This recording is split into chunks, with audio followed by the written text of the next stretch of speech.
Happy Wednesday, everybody. Good to see you. Ray Staworski, Christopher Kunkel, Mike Tupin. Man, we've got Lacrosse Goalie University members in here, which is great. Audio is fine. Good stuff. Loud and clear. Thank you. Listen, it's I got 4 inches of snow in my backyard today. I don't know about you, but hey, this is when Coach Edwards goes inside and hibernates for the winter. So that's kind of the gist of it for me. So hope everybody's doing great. Really good stuff going on. A lot of our goalies are playing. A lot of our Lacrosse Goalie University members are in it deep and heavy, kind of getting in the last few games, last few weekends before things get kind of nuts. I love that. But listen, if you do me a favor, if you're checking in, just leave me wherever you're watching on YouTube or iTunes or Facebook. Just click the like button. The algorithms really like that. It sends a lot of energy out in the universe, and then Facebook goes, "Hey, people are watching," and so I really appreciate that. If you wouldn't mind doing that, that'd be huge. So a couple things. As always, welcome to our new Lacrosse Goalie University members. Please, if you haven't already, check your email. Our members will not have gotten this email. If you're not a member yet, check your email. And also, I'll be sending out an email later today with just kind of an invite into this, into Lacrosse Goalie University. For whatever we have for lacrosse coming in 2021, I really want your goalie to be ready, and I want your goalie to be clear of mind. And a lot of the work that I've been doing currently with some of my Lacrosse Goalie University members is clearing up what they're hearing from other people who have jumped online, now that COVID, everybody and their brothers, online with some sort of goalie program. And you're in the right place. I'm like the OG of lacrosse goalie coaching. So I'm really happy to help you guys here and to be giving your goalie clarity, and because from clarity comes a lot of great things. So I want that for you guys. So high for today is 100. Whoever that is, where is that? Is that my Vegas guys or my California guys? Anyway, so for my Lacrosse Goalie University members, just a quick heads up. You might have seen today the PLL put out or yesterday put out a Jack Concannon highlight video from the PLL. And I've done close to an hour's worth of content on the saves and the clears and all that stuff. And that's going in the Lacrosse Goalie University like later today. Videos are being uploaded right now as we speak into Vimeo, and you should see them later today. So get your goalies in there and check that out. Goalie critiques are coming in soon. So if you're waiting on a lacrosse goalie critique from me or a goalie audit, just hang tight. And if you haven't got me your videos yet, please do so. Okay. I thought I'd add something to these kind of weekly Facebook lives, which is you see all these books behind me. One of my members said, "Hey, you mind recommending like a book or two?" And I said, "Sure." So why don't I do that today? So I'm going to recommend this one. It's a little advanced.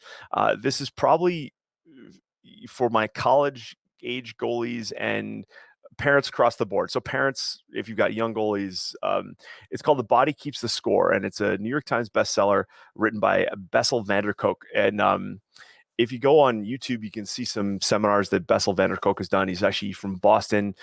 He runs a trauma center there. This is a ridiculously good book. And it's kind of heavy because it deals with as a coach who deals with athletes, one of the things that we deal with is trauma, and we deal with trauma on a small level. We're not talking like, PTSD level trauma, but there are some similarities. And I deal with a lot of athletes who deal from pretty traumatic households. And what's crazy is the more work that I do here is the more that I realize that a lot of our athletes who are trying to achieve on the field are actually dealing with stuff at home, or the parents who I work with have come from pretty traumatic childhoods, and these numbers are ever increasing.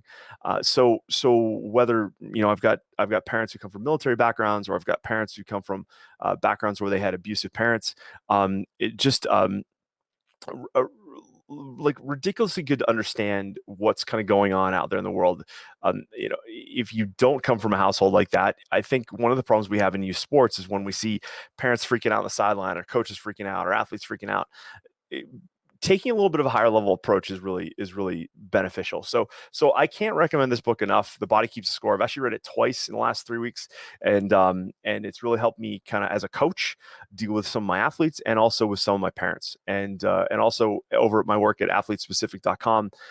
It's really changed how I deal with a coach. And I think as a coach, if we are just focusing on the technical aspect of a sport, I think we're doing our athletes a real big disservice. Okay, so I can't recommend that enough. And if you get it, if you get it and you read it, send me an email. So Coach Edwards at lacrossegoalietips.com or Coach Edwards at athletespecific.com, and let me know what you thought about it. All right, so I can't recommend it highly enough. So check that out. All right. So at the end of this video today, I'm going to talk about a little experiment that I'm doing. And I thought I would reach out to my lacrosse goalie community and ask them to take part. And so if you are open to being part of a little experiment, what this is going to involve is you working with your goalie and getting some video. Okay. And the way this is going to work is if you want to be part of it or interested in what I'm doing, email me at coachedwards@lacrossegoalietips.com. Don't message me on Facebook. Just email me, please, because that I can keep it in order. And email me and just say, just put the word experiment in the subject line and put it all caps, just experiment. And then I'll send you back the details. So what it's going to involve is getting out there with your goalie just for a little bit, and doing some stuff. Don't need balls, don't need sticks, don't need any of that stuff. And get a little video for me, and we are going to do a little experiment because I want to change the way we talk about stance and why we talk about wide stance and narrow stance, and I'm trying to get my head around it in a way that I can basically just put an end to the discussion, because I'm sick and tired of hearing people with kind of half-baked ideas on why we should have wide stances and why we should have narrow stances. I'm sick of talking to college kids who don't know why the hell they're standing the way they're standing. And it reminds me, I'm going to share with you a funny story. Okay. So one of my favorite stories is, and I use this when I talk to groups, is about how uh, so there's a newly married couple, right? They got married in June, and it's the holidays, and they're having Christmas dinner at their house, right? And so the Christmas dinner is stressful enough, but there's the in-laws on both sides are at the house, and so and money's a little tight, and so for Christmas, the husband went out and they bought a roast and a roasting pan because his mother-in-law wanted a roast. So he's like, okay, we gotta make sure the mother-in-law's happy, so we're gonna have a roast for dinner. So he goes out and he takes his paycheck and he gets this really nice roast. And so there's there's mom and dad on both sides, there's grandma and grandpa on both sides, and on her side of the family, there's great grandma, right? And so they sit down, and this is all going to loop back to sports, so bear with me here, okay? So they're cooking, they're getting ready to cook dinner, and so it's the new husband and the new wife, and her mom is in the kitchen, and so he's kind of treading lightly, and he's doing this. He brings out the new roasting pan, and the new wife, she takes the roast and she hacks both ends off the roast, and then puts the roast in the pan, puts the pan in the oven. The husband's kind of going like, "Oh my god, what the hell just happened?" But he doesn't want to doesn't want to stir the pot too much, doesn't want to rock the boat, and so he just kind of does whatever, and he waits a little while later, and he goes to his wife. He goes, "Honey, I just noticed you chopped off the ends of the roast before you put it in the roasting pan. Why'd you do that? Just why'd you do that?" And she says, I don't know. It's what my mom always did." And so he's like, okay. He kind of takes that, but he's like, all right, I'm not going to talk to my mother-in-law yet. I'm going to wait till she gets like another glass of wine in her, and then I'm going to talk to her. So then a little while later, mother-in-law's got a couple glasses of wine in her. Husband goes up to the mother-in-law and goes, "Hey, just you know, she mentioned that you guys would take the roast and you would chop the ends off the roast and put it in the roasting pan. And just curious, why do you do that?" Because the husband's thinking like, we just wasted like all this roast. What's the deal? And she goes, "I don't know. My mom always did it like that." So great grandma's always sitting in the corner, and so he figures like grandma's going to say the same thing. So he goes to great grandma, who's like 106, and goes, "Hey, grandma, why did you chop the ends of the roast off before you put it in the roasting pan before you cook Christmas dinner?" And she goes, "We never had a pot big enough." And that, to me, in a nutshell, is lacrosse goalie coaching. It is rehashed information said over and over and over again. Nobody knows what the original cause was, and I'm trying to put an end to that. Okay, so with my experiment, and Kelly Severin, I see it's I'll put it in the show notes here. It's Coach Edwards at lacrossegoalietips.com. Goalietips.com. Okay. Um, all right, that should be up on everything like YouTube and Facebook and whatnot. So, so, but that roast story to me epitomizes a lot of coaching in general. Whereas, like, it's like, I don't know why I did it. My coach told me to do it. And you go to the coach, well, why do you teach that? He goes, well, I don't know. My coach taught me that. So you've heard me say this before, and it's true for box lacrosse too.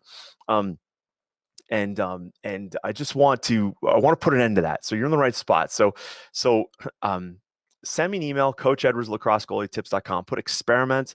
I'll send you the info, and then hopefully we can turn this around in a couple weeks and I can put an end to it. All right. So we can have a legitimate discussion as to why the hell are we doing this? Okay. It was great. I got an email. I got a Facebook message from one of our Lacrosse Goalie University members who's in like another group, and some dude called me a dick, and I was like, yes, I'm on the right track. So anyway, so good stuff. All right. So moving on, let's get started. I want to talk a little bit today. Today's discussion is a little bit more it's a little bit more theoretical. So a lot of you guys have heard me like you guys have been listening to me for years now, which is great.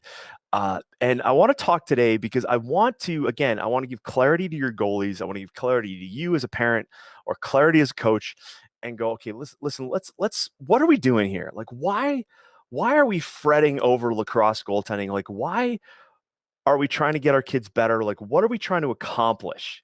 Right? When our kid steps in the cage, what are we doing when a parent asks me, like, what's the best drill to improve my goalie? And I tell them, no, that's the wrong question. Don't ask me that question. It's not about a drill. It's like, what are we trying to improve? I want to talk a little bit today about kind of a major rethink of the lacrosse goalie position, the field lacrosse goalie position. Okay. Box lacrosse, for those of you, because I know I've got a lot of box lacrosse parents who watch me. I don't speak to box lacrosse specifically, but there's some carryover there as well.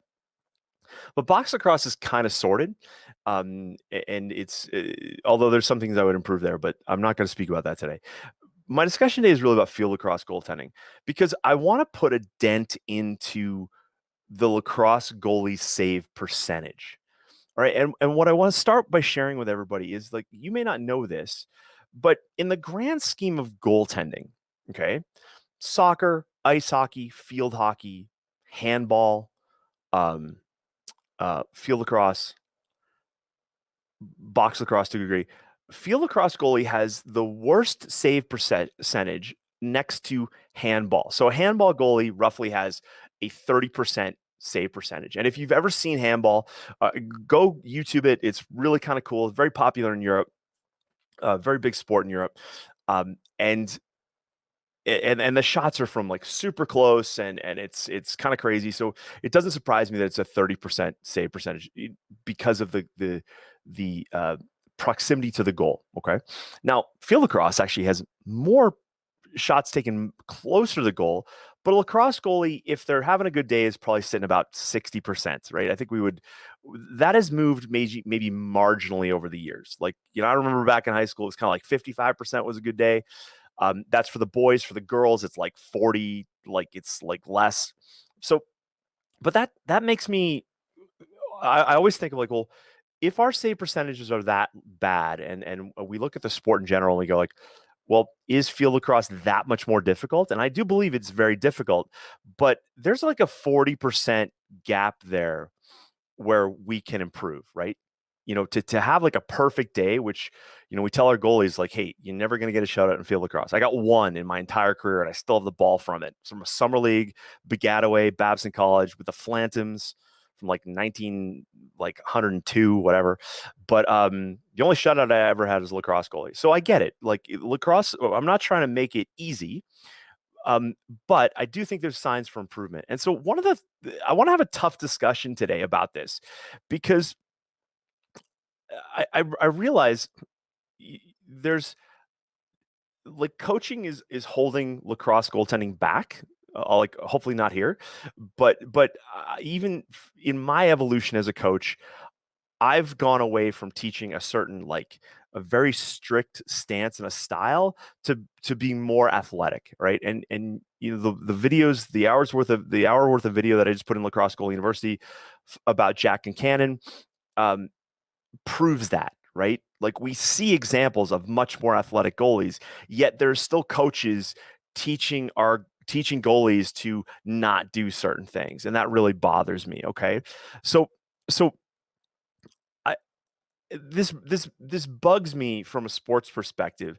And when you look at the best lacrosse goalies, okay, the best field lacrosse goalies, and we look to the PLL for the best field lacrosse goalies, the MLL, in my opinion, is like the JV of professional lacrosse. All right. I don't believe. I mean, we've seen some good goalies in there, and it's good, but it's not.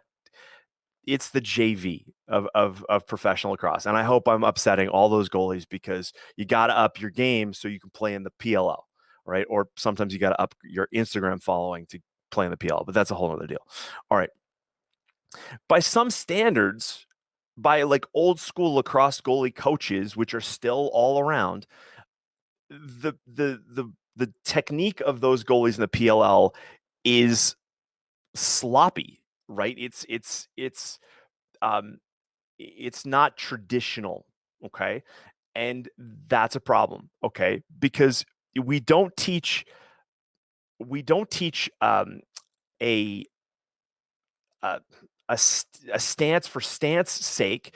We teach a technique and a stance to save the ball, right? Like to give us the best chance of saving the ball in that moment, right? So not every ball is the same. Not every shooter is the same. Not every angle is the same. A ball, like you guys know this, like one of my major frustrations for my goalies, like if my families have invested in going to like a local, like I want to call it like a traveling goalie camp. I won't name names, but you know what I'm talking about. And they go and they get shot on for a while with like college shooters, and they're getting shot on primarily from right out front, time and room shots. The players are not sweeping. That bugs me because what are the shots you see on game day? They're not those shots. They're rarely those shots, right?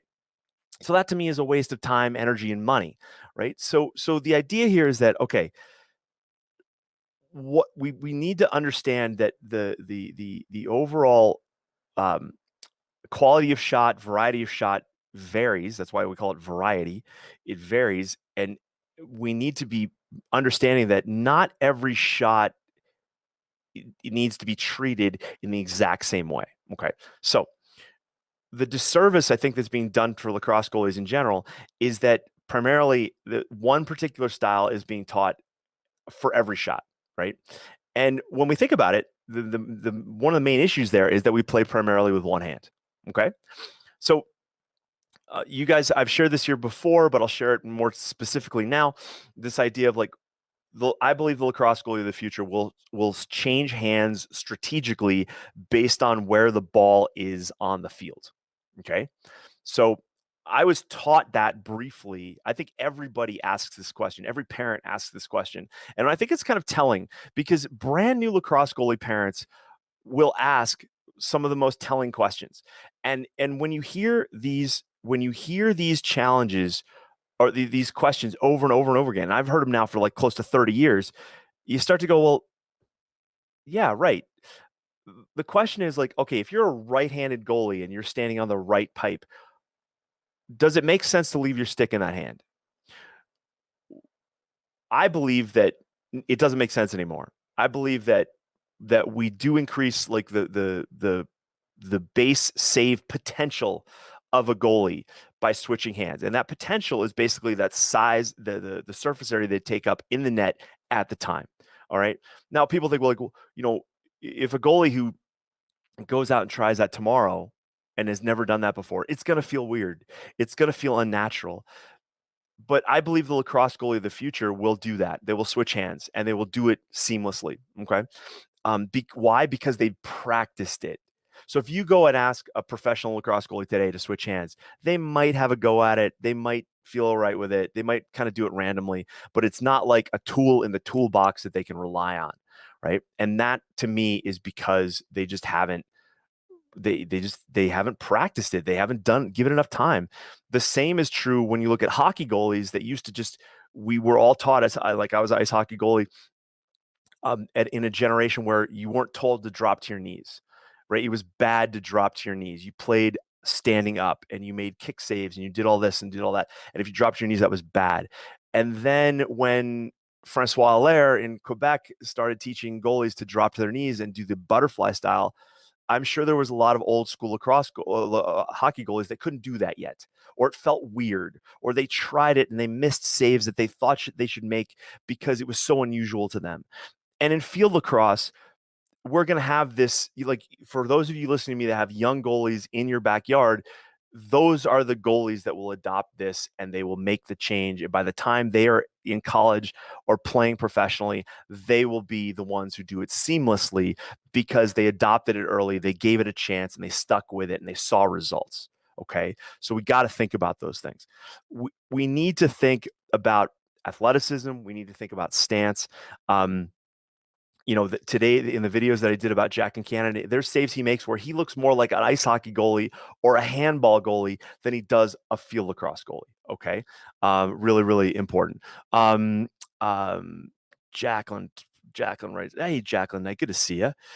This is a great idea. My goalie is predominantly a lefty, but was taught as a righty in her first year. She switched for a while, and the goalie coach for her travel team has discouraged this. But her high school coach wants her to go back to switching. I thought it made sense, so I'm excited that you have the philosophy. Thank you, Jacqueline Knight. You're in the right place. And I'd be curious. Like your travel team coach is like one style of thinking, and your high school coach is another style of thinking. But this is the type of thinking we need to change to put a dent in the save percentage. Because when you just look at like you would all agree with me, okay? And um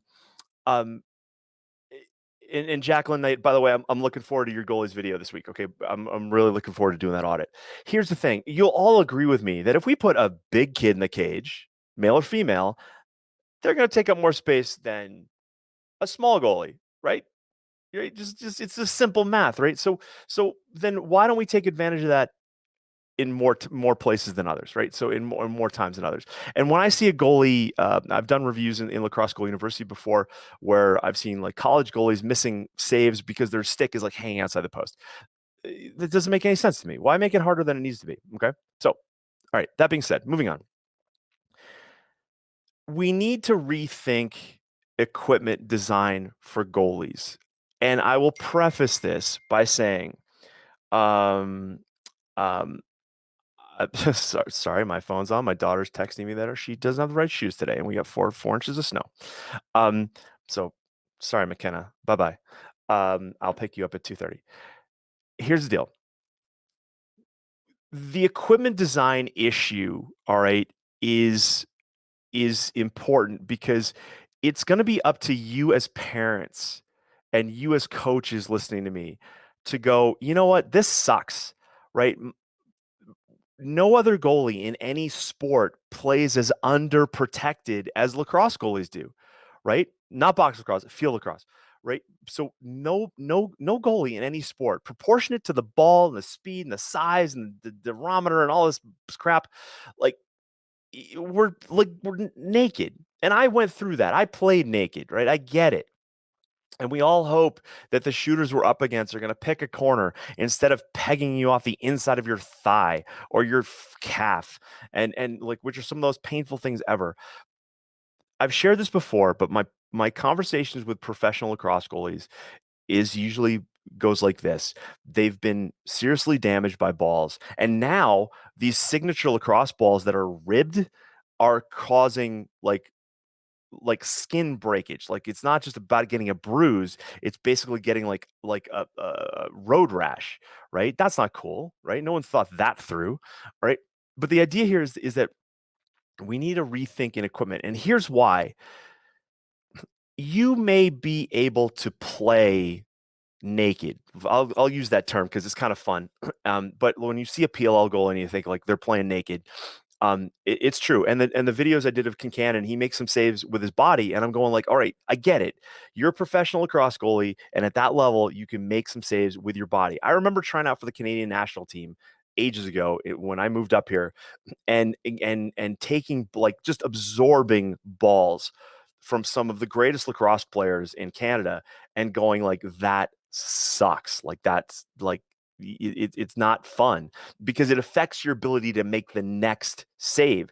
And when your kid is starting and they're 12 or 13 or 14 or 8 and they're underprotected because we don't have a stupid rule in place that we make it mandatory for them and we take the discussion away, right? We're limiting their development. And last year, this was a shame.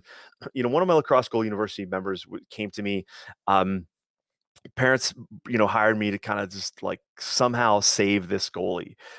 And this was a younger goalie, not a great goalie, but the idea was that he loved lacrosse and he wanted to play, but he was stuck in this mindset primarily because his coaches kind of like made wearing equipment not cool. And I'm so effing done with that conversation, guys.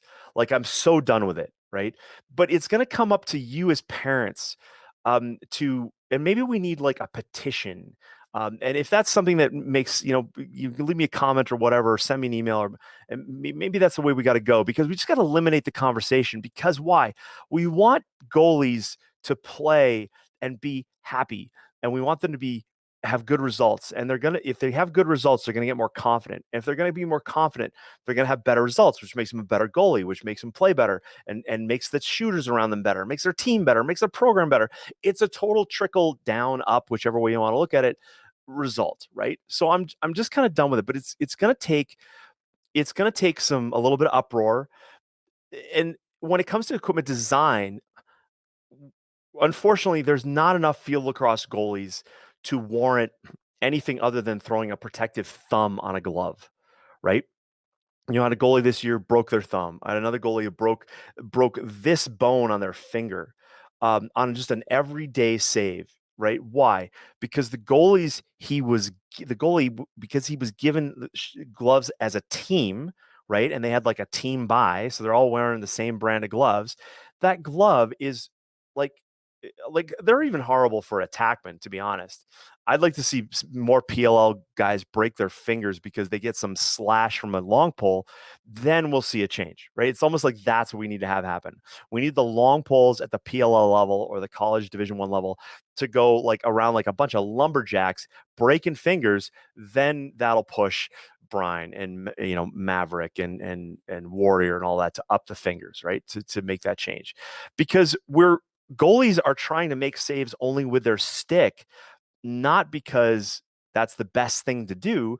It's because they're not willing to put a hand or an elbow or their knee in front of that ball. And if they do, it's usually, it's not the primary thing. And that's a mistake, because when you look at every other sport, a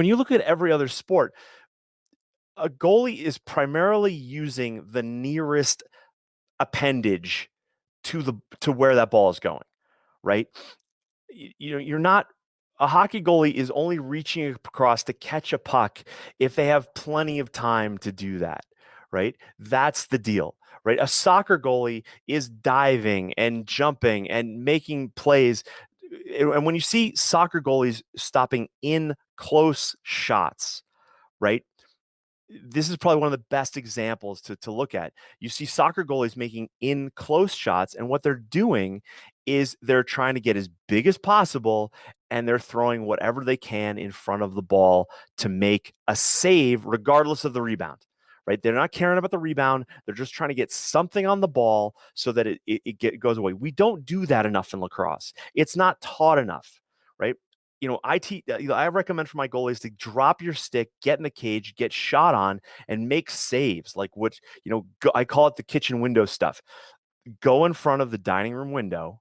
Now, if you're a kid, listen to me. Don't do this. But this is only. This should be a big disclaimer. Go in front of the kitchen window, the dining room window, and get shot on with no stick, and see how you play. That is the representation to me of really good athleticism in front of a goal, right? It's just doing that, right?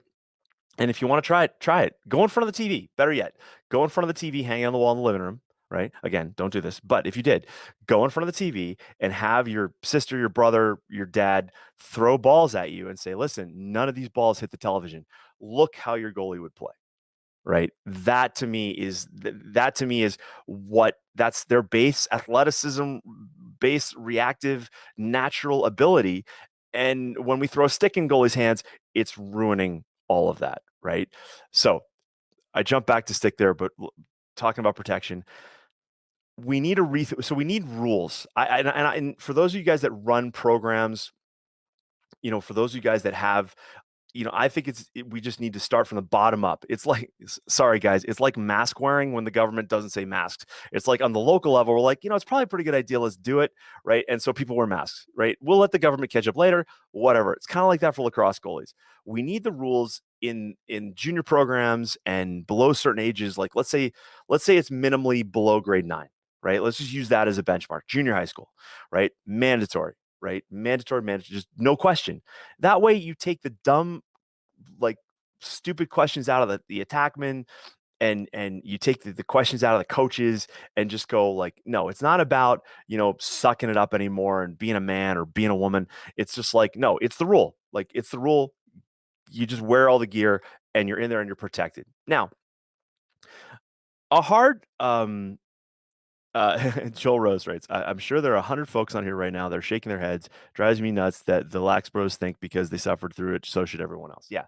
I mean, I hope we're kind of done there, but I do believe over time, when these videos get hundreds and hundreds of views, there'll be people listening to me like, oh, that guy's crazy. I'm like, no, I'm not crazy. I'll argue this all day. All right. But Joel, thank you for that. It's like Jacqueline's daughter's coach, same type of thing, right?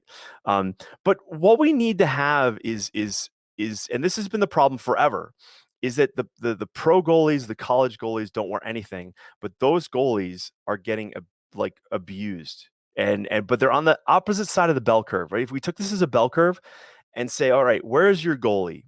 Where is your goalie? Are they all in? And they are just they've made it, now they're good, and they're thriving. They're not just trying to survive. So on the left half of that bell curve is the survival side, and then on the right side of that curve is the thrive side. I would argue that even some of those PLL goalies are not thriving, they are surviving, right? But it's like, hey, it's good, we're all having a good time, and we're all posting videos to Instagram, and it's a good deal, and we look like, we're professional athletes, but we're not getting paid as such. Uh but it's the idea of thinking, of better thinking, better, like cooler heads prevail, right? That sort of thing. But here's the problem, guys. Where we run into this is the lax bro culture, as Joe Rose mentioned. But the other, and so I'm cool with that. I'm cool with that fight. I can have that fight all day long, right? The other side of it is like, okay, let's talk about like heat. Let's start with that one. And for those of you guys that play in Florida where it's like 100 degrees, or in Las Vegas, I get it. But I also grew up playing in the heat in Massachusetts where it was like 85 degrees, but it felt like 106 because it's so damn humid, right? It's not that it's a dry heat like so's an oven, but you don't want to stick your head in there, that sort of thing. Right? But let's talk about heat and humidity and things like that. I think one of the things that's caused an issue for lacrosse goaltending, and this is going to sound really crazy, is pennies.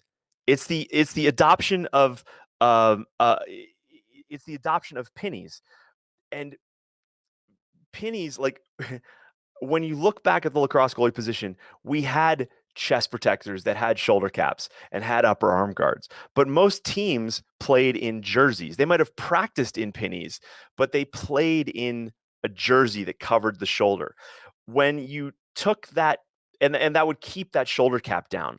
When those went away, and teams like Virginia and Syracuse started wearing this, like that cool like penny, and the undershirt, the shooter shirt underneath, and then shoulder pads kind of got really small for attackmen and things like that.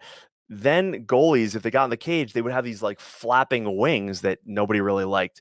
And so I believe that the reason why goalies stopped wearing the chest protectors that came with shoulder caps and upper arm guards had less to do with the fact that it was protected and more with the fact that more goalies just stopped using them because they didn't like what it, one, looked like, or two, what happened when they tried to run with it. Okay. And so I don't think I've ever shared that before on here, but I think it's a real issue. I really do. And so the other thing so that's the heat, and then we got the penny issue. But then the other thing I want to talk about is the idea of goalies being mobile. All right, and goalies running, because everybody, people talk about like, oh well, if my goalie's wearing shin guards or baseball catcher shin guards or something similar, it's going to slow them down where they run to the end line. Let me ask you a question: how often does that happen? Right? I did a goalie audit this past week for a goalie who is they're 12, right? Young goalie, new goalie. And so in their games, they got a couple runs to the end line, and why? Because the attacker dumb, right? At that age, the attacker stupid, right? So the goalie can run to the end line and so yeah. But I posted a video like a few months ago on Facebook showing actual baseball catchers running in their gear. They're not slow, right? And again, just like learning how to do a butterfly and dropping to your knees, like you see the pro, like Jack and Cannon and those guys doing, it's trainable. And if you just try to run in base, if you give your goalie baseball shin guards today and say run, they're gonna go like, I don't like them. They're heavy and they're hot and they make noise and they kind of scuff the back of my leg. And that's a male or female voice. That goes both ways. I didn't want it to sound too female, or too male. Anyway, but the idea is like, all right, how often does it happen that our goalie is running? Now, a more in terms of rethink of the position, and this is coming from a goalie who loved to run. Okay. I'm all about goalies being active on clears. I'm all about goalies being starting the 2-on-1. I love goalies who get a chance to go for a run and get in the offensive half. I like it, but I'm also going to say, do we need it? Like, do we need it? Right? Does the lacrosse game suffer without it? And I would argue that it doesn't, because in the collegiate level, at the really good collegiate level, you don't see goalies all that often going for runs. You don't see goalies all that often chasing balls off the end line. And so the question there is like, are we training our goalies for the majority of situations or the potential for something that's rare, right? So when people talk to me like, and they bring up like these rare occurrences, I'm like, what do you like? If you are somehow compromising your ability to be good in the majority of situations for preparation of a rare occurrence, I don't think that's the right. I don't think that's the right. That's the right approach. Like a hockey goalie, doesn't scale down their pads in order to be a better like stick handler and be able to maybe evade an offensive player. No, they don't. Their game has evolved in such a way where they've maximized their protection and done just enough with the rest of for those rare occurrences. And a good example is in the sport of ice hockey. For some of you guys may not know this, but back in the 90s, there was a goalie by the name of Ron Hextall who played for the Philadelphia Flyers. And he was a bit of a nut job, but he was phenomenal with his stick. He was one of the first goalies, hockey goalies, to really use their stick. Um, um, and he could score. He put a curve on his, like, goalie sticks used to be flat and used to just deflect pucks and cover the 5-hole. But he actually put a curve in his stick and he could rifle the puck. He became an offensive threat, right? He became an offensive threat. And then he spawned a generation of goalies who then also became really good with Kelly Severn. I love my Canadians come in. Yeah, Ron Hextall was a fighter, like a legitimate like brawler fighter, dude, boxer guy, right? So, but what happened was he spawned a generation of goalies who all became really good. Like it was no longer like a nice to have a goalie with really good stick skills. It became a have to have. And then other goalies got really good, like Martin Brodeur from the New Jersey Devils. Like he also took shots at the opposite end, right? With a stick. It became they got so good to a point that now they had to create a rule that basically minimized where ice hockey goalies could handle the puck. Okay. So my question is for lacrosse, do we need to go in that direction? Um, and uh, do we need to go in that direction? And here's why. Not because we don't love those plays. Like I love those plays. Like I love goalies who get out there and they get flushed out by the attack on a man down ride and they go upfield and then they create a 2-on-1 and then they maybe have to do a face dodge and go. But again, at the best levels of lacrosse, we don't have those situations very often, right? So why do we stifle the development of our younger goalies who um who get more clears and do more but maybe shouldn't have that? Because again, you don't see that in soccer, you don't see that in ice hockey, but we only really have it in field lacrosse, where we can take an 11-year-old kid, male or female, and they're super speedy and just say go, right? And then that carries into, like, especially in the women's high school game, where we get goalies who, we get a fast, athletic female goalie, and she can outrun people, and up she goes, right? But she can't score, and that comes down to like pockets and things like that. I get it. So a couple questions here. So Jacqueline writes, 100% agree. We did catcher shin guards 8th grade and 9th grade, switched to smaller ones this year. Her knee is constantly bruised. Her high school coach is getting her motocross leg guards because he likes the way those are light, protective, and still mobile. Yeah. Jacqueline, we've like those G3 guards. Jonathan Redfern has been on that. That's a great. And again, I just think it should be the rule, right? I just think it should be the rule. Joel Rose, G Form Nishin combo. Check them out. We use them and they're awesome. And those aren't affiliate recommendations, guys. I don't make any money on any of that stuff. I do like baseball catcher guards just because they do protect up the thigh just slightly. And if you get a pro pad, like a really well-styled pad, it's a little bit more money, but you got to think baseball catchers are designed to be protected on foul tips, right? That they can't save with their glove. And then they may have to chase a ball down, like a foul ball down. And they're designed for that. Professional athletes getting paid millions of dollars, right? So your goalie making nothing at all levels can probably look into that. So but what do we have to, if we make it a rule and just say, hey, all right, let's just everybody's in gear, right? Goalies need, and again, my idea for goalies, field goalies, is not to look like a box lacrosse goalie. It's not to look like an ice hockey goalie. It's more like a stormtrooper, right? Right. Or RoboCop. Like that's the way I keep going. All right. That's the direction I keep going on that. Right. Because we see better goalies, we see more confident goalies, and my deal here, why you're listening to me, is I believe that the lacrosse goalie of the futures are going to be better than Kyle Bernlohr and Jack Kincannon and Adam Gittleman and all those guys, right? They're going to be better because they will have come up being protected. They will have used more of their body to make saves, like their off stick elbow, their off their bottom hand glove, right? Their shins, their knees. They're going to be making saves because you can't get your stick everywhere, right? And all of these conversations that go against these typically go against those exceptions, like running to the end line or running on a clear. I think a well-protected goalie can still can evade an attackman on a man down ride or things along those lines. But that's where, to put a dent in the save percentage, that's the direction we need to go. Okay. So,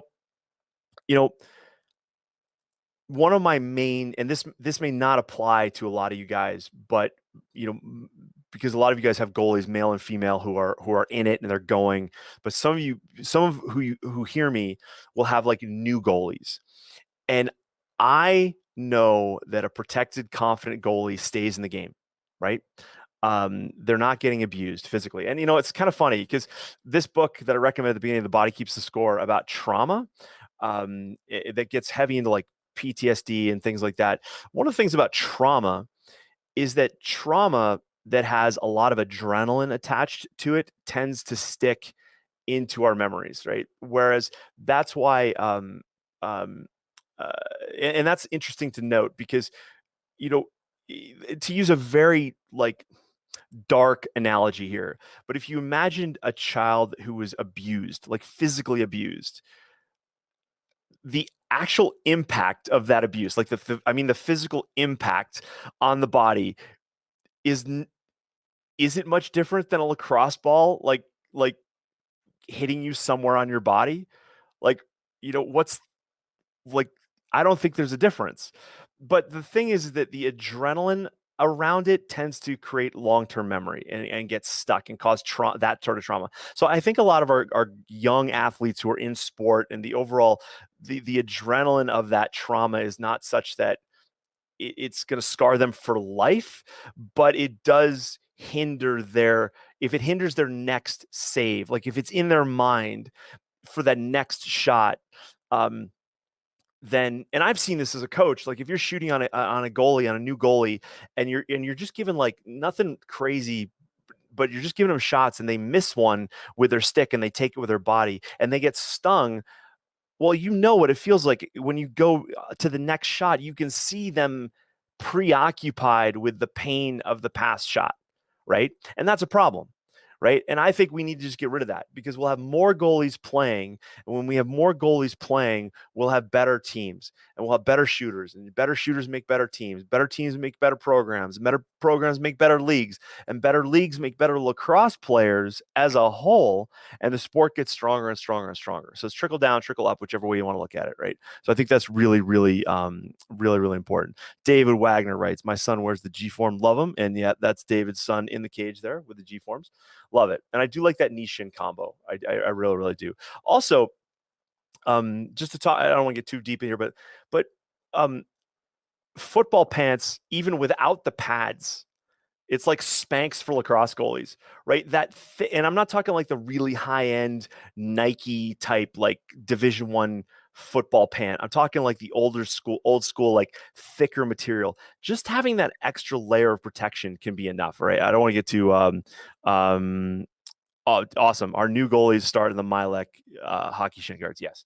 So I don't want to go too deep here because we've had in our, if you're not a member of our group at Creating the Lacrosse Goalie of the Future, please join. Please answer the 3 questions. If you recommend the group to somebody, and they join, but they don't answer the 3 questions, I'm not letting them in. All right. I just feel like we've got such a good group here, and our group deserves just that small level of commitment. Like answer the 3 fucking questions, people. Pardon me. Okay. So I hope that you know. It's going to take time. And for those of you that have programs and new goalies and you're just making it mandatory, thank God, right? Like I hope I had a little bit of an impact on that. But if it wasn't me, it was somebody else, that's fantastic. That's the direction we need to go because those goalies are going to learn faster. They're going to get better. But even then, I see college, like I did a goalie critique last spring for college goalie. And I was like, you need to put on gear. And he's like, I don't want to do that. I'll go look like a, and he used the P word. And I was like, yeah, man, but you're wasting your potential because you're trying to impress people that really don't give a shit. Right. So just, at the end of the day, do what you need to do to get better. And I said, throw on the sweatpants, man. Nobody will know. Right. But just the fact that we have those conversations, that conversation is no longer about performance. It's about peer pressure. It's about and if we want to see this game of lacrosse improve and see lacrosse goalies go from a 60% save percentage to a more impactful 70-75%. I'm not looking to have goalies that have like a 98% save percentage like they have in ice hockey. I think that, they had to reel ice hockey goalies back in because goalies like Garth Snow from Long Island, from the Islanders, and even Patrick Waugh back in the 90s, they got so big in the cage, shooters were like, dude, we can't score, right? So they actually had to rein in like and we have those limits in field lacrosse already. We already have them, right? So it's a matter of like, let's go, like, let's make our goalies better for more not the exceptions, not the oh it's hot, not the oh I'm wearing a penny, not the oh I might have to run for a loose ball or like a missed shot that goes end line. what did the goalie do? Joe Rose, the college goalie, he didn't do anything. He didn't do anything, and he didn't see the field. And he was a junior. I think he's a junior, so he's going into his senior season. And who knows what's going to happen, right? Who knows what's going to happen at this point? But it's a dumb conversation to me anymore. It's like, is your goalie looking to perform better? Then let's do that. And let's talk about the game of lacrosse in a wholesale way and go like, all right, listen, we're going to bring it from the bottom up, right? Parents and coaches are going to realize, yeah, you know what? Coach Edwards is right. It is crap. Let's just change the game now, right? We'll let US lacrosse change it later. We'll let NCAA lacrosse change it later if they ever do, right? But I can guarantee you that the changes that I'm looking to make is only going to improve goaltending, and it's going to improve the sport as a whole. Okay, and I'll stand by that like any day of the week, right? So, all right, so my experiment. So here's the deal, kind of similar to this discussion. If you're listening to me and you want to be part of my lacrosse goalie experiment, I explained a little bit at the beginning, but I want to do now.